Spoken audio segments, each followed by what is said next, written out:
Muy buenas tardes desde el casco antiguo de Zúrich, en Suiza.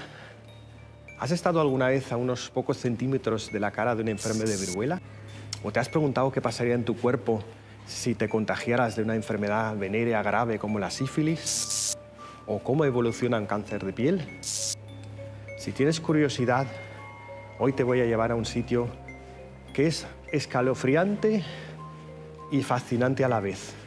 Un lugar donde la ciencia y el horror se dan la mano, donde puedes mirar la enfermedad de cara y que desde luego no es apto ni para débiles de estómago ni para hipocondríacos. Acompáñame al Mulagenmuseum o Museo de Mulages de Zúrich. Bueno, para llegar al museo nos vamos a dirigir a un lugar que se llama Central, que es una gran estación de tranvías, y ahí vamos a tomar el tranvía número 10 para irnos a la zona universitaria, porque el museo en cuestión se encuentra dentro del recinto de la Universidad de Zúrich y del Hospital Universitario, que es el más grande de Suiza. Vamos a dar una vuelta así de paso por el centro y vas a ver un poquito del ambiente que hay aquí en Zúrich.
Bueno, hemos llegado a las puertas del museo y lo primero que llama la atención es el horario tan reducido que tiene, porque si te das cuenta solo abre los miércoles por la tarde, unas 4 horas, y luego unas cuantas horas más el sábado por la tarde, con lo cual no parece un museo muy visitado. Hoy además este museo se encuentra cerrado al público, pero la responsable de conservación, la señora Carraro, se ha ofrecido amablemente de abrirlo para mí, para que pueda filmar a mis anchas y además darme una pequeña entrevista para que nos pueda explicar un poco qué son eso de las mulages y para qué sirve este museo y un poco los secretos que esconde. Así que estoy súper intrigado y vamos para adentro, vamos a ver qué nos encontramos en este curioso museo. Grüezi und danke vielmals, dass Sie mich da empfangen im Moulagenmuseum. Herzlich willkommen. Also als erste Frage, vielleicht, was sind genau Moulagen eigentlich? Moulagen sind dreidimensionale, naturgetreue Abgüsse von erkrankten Hautoberflächen aus Wachs. Also das wäre so eine Art wie ein Wachsfigurenkabinett, aber von Krankheitsbildern? Es ist eine Art Wachsfigurenkabinett von Krankheitsbildern, das ist richtig. Allerdings werden Moulagen nicht hergestellt wie Wachsfiguren. Und was wäre da der Unterschied dann? Also wie macht man die? Der Unterschied ist, dass Wachsmoulagen traditionell über einen Abdruck vom Patienten hergestellt werden. Das heisst, es wird direkt zum Beispiel vom Gesicht oder vom Körperteil macht man einen Abdruck und so wird die Moulage hergestellt? Genau, man macht direkt vom Patienten einen Abdruck mit Gips und das Negativ gießt man dann aus mit Moulagemasse, mit dieser Wachsmasse. Und die wiederum, wenn man es dann voneinander nimmt, tut man bemalen mit Ölfarbe. Das heisst also, alle Moulagen, die wir hier haben, sind richtige Patienten gewesen, die es mal gegeben hat, die da im Spital waren, zum Beispiel in Zürich und die Krankheiten hatten? Ganz genau, so war es. Das sind alles Patientinnen und Patienten, die am damaligen Kantonsspital und am heutigen Universitätsspital Zürich als Patienten waren und dort abgeformt worden sind.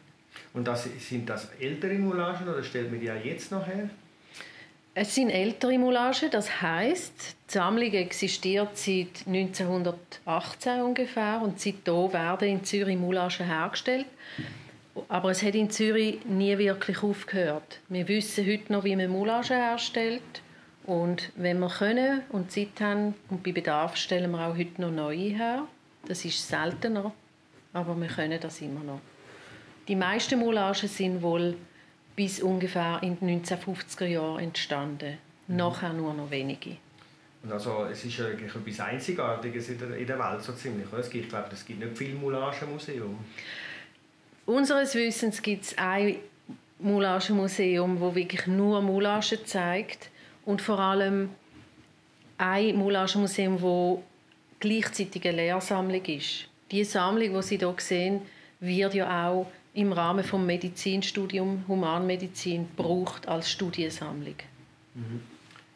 Gut, dann schauen wir uns das Moulagenmuseum an. Hoffentlich hat es sicher einen Haufen Spannendes zu entdecken. Viel Spaß. Danke vielmals. Okay, danke. El museo se encuentra organizado en diferentes secciones. Hay una primera parte que se dedica sobre todo a enfermedades que han sido erradicadas o que prácticamente han desaparecido, que es muy interesante. Quizás la enfermedad erradicada más famosa sea la viruela. Era una enfermedad infecciosa grave causada por el variolavirus. Era altamente contagiosa y tenía además una elevada tasa de mortalidad de alrededor del 30%, sobre todo en los bebés. La enfermedad empezaba con fiebre alta, delirios y las típicas erupciones cutáneas. Pero después pasaba una segunda fase en la cual estas erupciones se convertían en unas pústulas bastante desagradables. Estas después se iban secando, pero todavía podían ser infecciosas durante algún tiempo. Por si esto fuera poco, quedaban cicatrices en la cara y en el cuerpo que eran bastante desagradables, y con ello lógicamente seguía la estigmatización de los enfermos. No sé si recordarás la famosa copla de Concha Piquer, muy antigua, así, que se llamaba Picadita de viruela, que contaba la historia de una chica joven a la que no pretendía ningún chico porque tenía la cara llena de estas cicatrices. O sea que se ve que era algo bastante habitual en esta época. La vacunación al final acabó con la enfermedad y en 1979 se dio por erradicada. Solo hay 2 laboratorios de alta seguridad en Estados Unidos y Rusia que todavía guardan una muestra del virus por si este algún día regresara. Otra enfermedad hoy en día prácticamente erradicada es la tiña o dermatofitosis. Era una infección por hongos que afectaba el cuero cabelludo. Causaba sequedad, escamas, costras y también pérdida de cabello, como puedes ver, de aspecto muy desagradable. En una segunda fase, si penetraba más profundamente en la cabeza, formaba estos nudos pustulentos que puedes ver aquí en este moulage. Lo curioso es que durante mucho tiempo no se sabía que era causado por hongos y se pensaba que era pues, por falta de higiene, que eran personas sucias, que tenían problemas o gusanos y lógicamente esto aumentaba todavía más la estigmatización de estos enfermos porque además era una enfermedad contagiosa. Como se observó que la enfermedad mejoraba en ausencia del pelo, lo que se hacía en la época es simplemente arrancarlo con pinzas o incluso aplicar brea, que es una especie de alquitrán, sobre la cabeza y arrancar todo el pelo de cuajo. Imagínate el dolor que debía causar eso. Y después, no era suficiente con esto, se trataba con cremas de mercurio que eran súper tóxicas. A comienzos del siglo XX se empezaron a aplicar rayos X para el tratamiento de la enfermedad y con bastante éxito, lo que pasa que lógicamente no estaban exentos de riesgo. Y luego en 1958 fue cuando se ensayó con el primer antimicótico, que fue realmente lo que acabó de prácticamente erradicar la enfermedad. Un apartado interesante también es el de las enfermedades infantiles. Aquí vemos el sarampión, que seguramente casi todos hemos pasado de pequeños, con sus típicas manchas rojas por toda la cara y también por el resto del cuerpo. En esta sección también tenemos a la varicela, causada por el virus varicela zoster, que es quizás una de las enfermedades infantiles más comunes. Salen unos granitos rojos que luego se van secando formando costras que dan muchísimo picor. En general, cuando se es niño se pasa de forma leve, pero si se sufre de adulto puede ser muy peligrosa y puede afectar a los pulmones o causar meningitis. El mismo virus también causa el llamado herpes zóster, y es que este virus se queda latente en los ganglios nerviosos del cuerpo y más o menos en un 20% de los casos puede rebrotar a lo largo de la vida de la persona, sobre todo cuando el sistema inmune está debilitado por algún motivo. De la misma familia de enfermedades víricas también son los llamados herpes simples, que conocemos popularmente como las calenturas, que nos salen sobre todo en los labios. Igualmente, este virus se queda latente en los ganglios nerviosos y vuelve a rebrotar cuando el sistema inmune está debilitado por algún motivo, por ejemplo, cuando tenemos estrés o nos da mucho el sol o tenemos un resfriado. Una parte que también me ha parecido especialmente fascinante es la de las enfermedades de transmisión sexual. Quizás una de las más impresionantes es la sífilis, que es una enfermedad de transmisión sexual por bacterias. Se produce normalmente en 3 fases llamadas LUES. La primera fase o LUES 1 de la infección suele aparecer unas 2 o 3 semanas después del contacto sexual. Lo más normal es que aparezca en los genitales femeninos, por ejemplo, o también puede aparecer en los masculinos. Y una cosa que yo no sabía es que puede producirse también en otros lugares del cuerpo, por ejemplo en los dedos o en la boca, es decir, cualquier parte del cuerpo que haya tenido contacto durante la relación sexual y tenga alguna mucosa dañada. Si la enfermedad no se trata en esta primera fase, se sigue extendiendo por los vasos del sistema linfático y la sangre. A los 2 o 3 meses empieza la LUES 2. Provocará erupciones cutáneas en diferentes partes del cuerpo, como la espalda, el pecho, los pies o la garganta. Esta fase durará más o menos de 1 a 2 años y después irá desapareciendo, siguiendo una fase sin síntomas. Después de esta segunda fase, la evolución puede ser muy diferente dependiendo del paciente. Más o menos en 1/3 de los pacientes la enfermedad se cura sola y desaparece sin ningún tipo de terapia. En otro tercio se mantiene la infección pero de forma asintomática sin que el paciente normalmente lo note. El tercio restante de los pacientes sufrirá el brote tardío de sífilis, conocido también como LUES 3. Esto suele ocurrir muchos años después de las primeras fases y es la fase más grave que además puede afectar a cualquier órgano del cuerpo. Se pueden producir úlceras en la piel que causan cicatrices, rotura de vasos sanguíneos, parálisis, pérdida de memoria y en los peores casos el paciente puede morir. En el siglo XIX todavía era muy habitual ver esta última fase final de la enfermedad. Sin embargo, con la invención de la penicilina, en general se evita que la enfermedad llegue a estos estadios tan avanzados.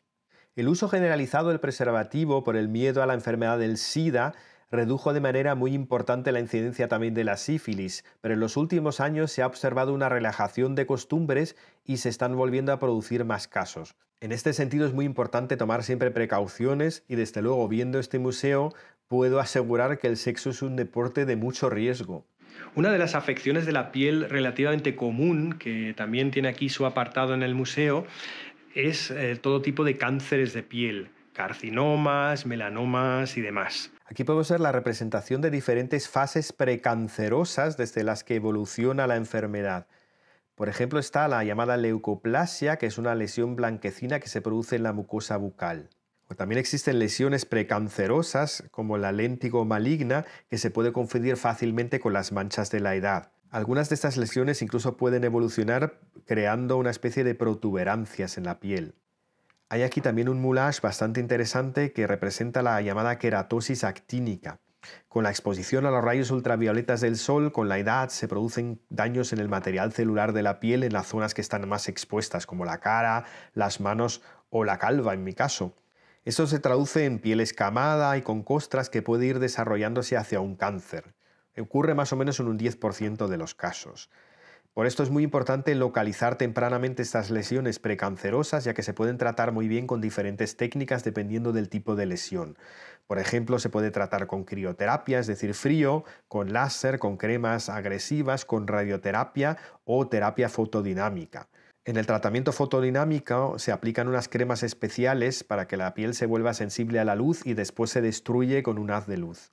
Otro moulage bastante interesante es el de la leishmaniasis. Yo la verdad es que pensaba que esto era una enfermedad que solamente afectaba a los perros, pero en zonas tropicales y subtropicales, la llamada mosca de la arena también puede transmitir la leishmaniasis de los perros y roedores a los humanos. La infección en algunos casos se limita a la zona de la piel donde se ha sufrido la picadura del insecto, pero también puede extenderse por toda la piel o incluso por los órganos internos. En algunos casos muy graves pueden convertirse en unas úlceras costrosas que afectan la cara. Se usan antibióticos para tratar esta enfermedad porque es bacteriana, pero es frecuente que se tengan recaídas. Por ejemplo, los militares que estaban de servicio en la guerra de Irak sufrieron en algunos casos esta enfermedad. El museo todavía cuenta con algunos moulages más que son a la vez impresionantes y aterradores, como por ejemplo este de la necrosis epidérmica tóxica o síndrome de Lyell. Es una enfermedad exfoliativa de la piel muy rara que puede afectar a toda la superficie cutánea o solo una parte y hace que la piel se rompa como si un pedazo de papel se tratara. Aquí, por ejemplo, vemos un bebé que sufre de esta enfermedad. También muy impresionantes son estos moulages dedicados a la arteriosclerosis. Como puedes ver, son pies y extremidades que les falta el riego sanguíneo por culpa del estrechamiento de las venas y poco a poco una parte de ellos se va muriendo y produciendo una especie de gangrena. Esto también puede afectar, por ejemplo, a diabéticos si no se cuidan a lo largo de su vida. Bueno, ya he finalizado la visita a este museo y la verdad es que tengo que decir que estoy un poco impresionado y que además tengo un poco de sentimientos encontrados. Vamos a sentarnos aquí un poquito para comentar. Porque por un lado yo entré un poco pues, con el sentimiento este del morbo que tenemos todos, ¿no? De ver estas cosas extrañas y grotescas.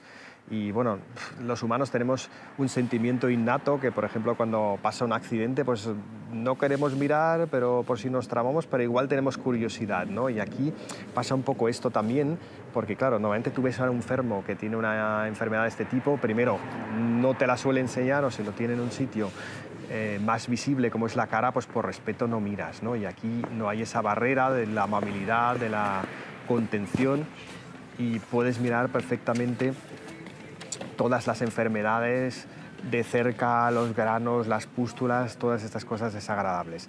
Y esto sí que es quizás algo que impresiona mucho y además durante mi visita se ha producido un poco un cambio en mí porque empecé un poco a entrar por este morbo que digo, pero después me he dado cuenta que es que todas estas esculturas de cera eran personas de verdad, que han existido, que han sufrido, que han tenido horribles enfermedades, algunos quizás incluso han fallecido o al menos han quedado con secuelas, con las caras marcadas, ¿no? Y es algo que te hace sentir un poco empatía con los enfermos, ¿no? Ponerte en sus zapatos y decir, bueno, imagínate una persona que tiene esta enfermedad contagiosa, todo el mundo le huye o encima le han quedado las secuelas, va en el autobús, en el tranvía, todo el mundo se le queda mirando, ¿no? Y es una persona que tiene sus sentimientos y esto debe ser muy traumador también a nivel psicológico, ¿no?